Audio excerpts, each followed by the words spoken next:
Dollar for dollar, feature for feature, this may be one of the best buys you can get if you're a content creator or hybrid photographer, videographer in 2025. This is the Lumix S9, and man, this thing delivers. Let's talk about it. All right, guys, before we kick things off, full disclosure on this, I am working with Panasonic Singapore on this video, but they're there more for technical support and just guiding me through the specs. So these are my thoughts and my thoughts only. But I'm a fan of this camera system, but I will point out some of the things that could be shortcomings depending on the type of photography or videography that you're going to be doing. So I just want to point that out. I'm using the limited edition champagne gold version, which is absolutely beautiful. This brings the S9 up a few notches in my personal opinion.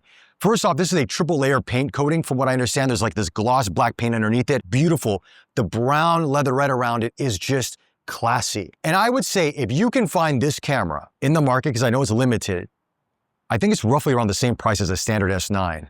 Pick it up. The matching 18-40 lens is awesome. Again, I wish it did come in other focal ranges in that color to match it, but it only comes with the 18-40 from what I understand. But man, what a setup. It's beautiful. But it's not about how good the camera is, it's about how it performs.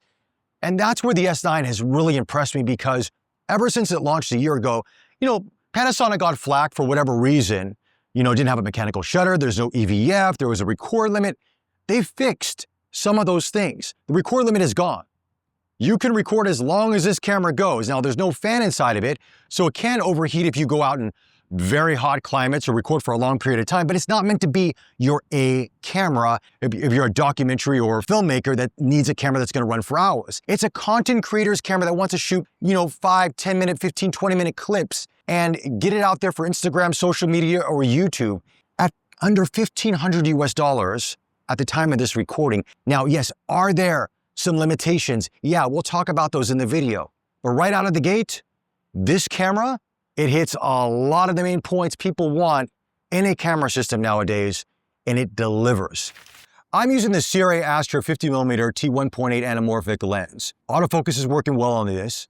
On my Sigma lenses, Panasonic lenses, Leica lenses, it's fantastic. Yes, the S1 II, S1R2, S1 IIe probably has a more enhanced autofocusing system because it's got a new processor inside of it versus this. For day-to-day video, what I'm doing here for YouTube or Instagram or taking photos, lifestyle, no issues at all. Let's talk about photography, because it doesn't have a mechanical shutter. Now, if you watch some videos, they'll say that's a deal breaker and they can't use it. I disagree.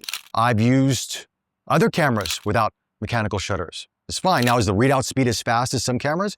No. But again, who this camera is designed for takes precedence, and it's a lifestyle camera. For 90% of the photographers out there, the kind of photography that they'll do daily, it's more than adequate. Now, one of the key benefits to the S9 is the real-time LUTs access. Now, there's a button at the top of the camera. You see it here. You press that, it brings you into real-time LUTs, and you can download these from the Lumix Lab app.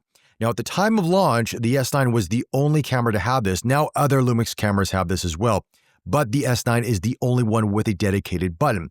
Now, how it works is this, is when you go into the Lumix Lab app, you can actually download pre-made LUTs, which are kind of like presets or film simulations that we've seen from other brands, but there's pre-made ones there. You can actually upload your own, you can customize your own, you can sync it to your cameras. It's great for photo and video alike. Now, for photo, it's JPEG only, but for video, of course, you can have it baked into your video file, but these are really nice. I use them a lot. It gives your photography and videography something interesting and just a little bit of a different look than you might get out of just shooting standard color profiles. So try it out, but that's one of the great things with the S9.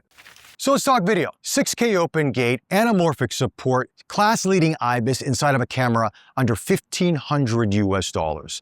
I'm recording this entire review on the S9 right now, and it delivers. More than delivers. This is a very good camera for video. It's got more than enough features that you'll need out there. Obviously, there'll be some crops coming into play if you're in the higher frame rates, but again, those aren't deal breakers. You just step back or move forward or adjust accordingly. Let's talk open gate. One of the benefits to the Lumix S9 is it records in 6K open gate. What is open gate exactly?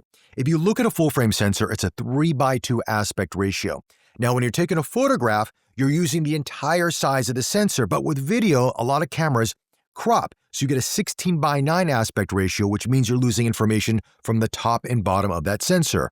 But when you record in an open gate, you get the entire sensor in terms of information. So you can do a vertical crop 9:16 or a 16:9 aspect ratio for more YouTube or full frame or cinema, and you don't have to film twice because with a 3:2, you can crop accordingly to get the shot you need. One aspect of the video I do want to talk about is overheating. Does this camera overheat? And the answer is yes, it will get hot, especially if you're running it for a longer period of time in hotter climates. There is no fan inside of this. So again, you have to take that in consideration of how you want to use this camera. If you are a filmmaker or a videographer that's going to do extremely long takes, you want to shoot at the max resolution, 6K open gate, high frame rate, this thing will get hot, as most cameras do. If you are that kind of videographer, then get something more professional that's got a fan built inside of it or a bigger body. It's only got one SD card slot. You know, how can I work that way? Yes, it's great to have redundancy, but this is not that type of camera. And it's small. So to have two cards inside of this, sorry guys, the sun literally just came out like that. Welcome to Singapore. This is how it is for me here. This is why my videos are all over the place, exposure-wise. I mean, I've only had one card fail on me since I've been doing this for the past few years, and it was a CF Express Type B card from Angelbird. They did take care of me. They did recover the data for me, so greatly appreciate that. But that's the only time I've had a card fail. If you format your card, take care of your cards, they'll last you for a while. Now, not every card is perfect, I get that, but you know, just take the precautions, you're gonna be okay. Here's a quick vlogging test on the 18-40 attached to the S9 here. And this just gives you an idea in terms of the stabilization and also in terms of the optics of this lens. Now, I had to stop down because I don't have a variable ND system for this. I don't have it for this size of lens, unfortunately, but just gives you an idea if I'm walking around and talking how this looks and how it performs. Again, the stabilization is, I mean, I would say it's class leading. Even in a camera this size, at this price point, it's pretty unfriggin' believable. And as you can tell, autofocus is up bang on. The 20-60 kit lens is a phenomenal lens. I don't think they make it in the champagne gold titanium like they do with this 18-40 to match this body. If they did, I might want to pick up that kit. That would be, chef's kiss. So what about cons on this camera? I guess you could say there's no headphone jack inside of it, which some people wish it had, and I understand that. I mean, it's not much of a deal breaker because a lot of these mic receivers actually have a headphone jack inside those so you can actually monitor the audio. I'm using the Hollyland Lark Max M2 or M2 Max, however you want to say it. And anyway, I look at the audio signal levels out of the camera anyway, and I can kind of gauge that. And when I play back, I can get a gist of it. So it's not a deal breaker for me. For some people, they may want that dedicated jack, but I'm used to it now and I play with a lot of different cameras. Mechanical shutter, I guess for some people might be an issue. For me, it's not, as I mentioned earlier. I think for the type of camera this is, it's more than adequate. I would say not having an EVF would be a little bit of a drawback for me personally. The reason being is I wear glasses. And so I have because I'm nearsighted with slight astigmatism. Man, it keeps getting bright and back and forth here. Let me just adjust the exposure here. That sometimes using a display only, I don't get a sense of what's sharp and what's not. So I have to rely on having focus peaking on, which that's just me. I could wear glasses and I would rectify that, but that's just one of the things that I wish it had some sort of small EVF. That would be great. Doesn't have a hot shoe, it's a cold shoe on the top of it. So that does alleviate some aspects of, you know, using flash or whatever the case may be. Again, it's not a camera that I would use for that type of photography or that type of scenario, but for some people out there, if they only can afford one camera and they want to be as versatile as possible, that might be something to consider. But these are things you got to kind of go into this camera at this price point and understand that it won't have every single feature that you want. Kind of sit back, look at what you want to do, the kind of content that you want to make, and where do you see yourself going in a year or two from now? Because not everybody trades up their camera every few months. Some people do, but a lot of people keep their camera for a while. And if you feel that you're going to outgrow this system, then jump into an S1 II, S1 IIe, S1 R2. You'll be, you know, more than adequate. But if you think, hey, look, this is more than enough for me, for what I need, and I don't see myself doing much more, the S9 is a hell of a kit. This champagne gold, it is so beautiful. Oh yeah, I do wish that Lumix would actually make a grip for this, because I got the small rig grip on this thing, right? And it's black. I wish they actually made a grip that matched the champagne gold and the brown leatherette. That would be great if they had that in the kit.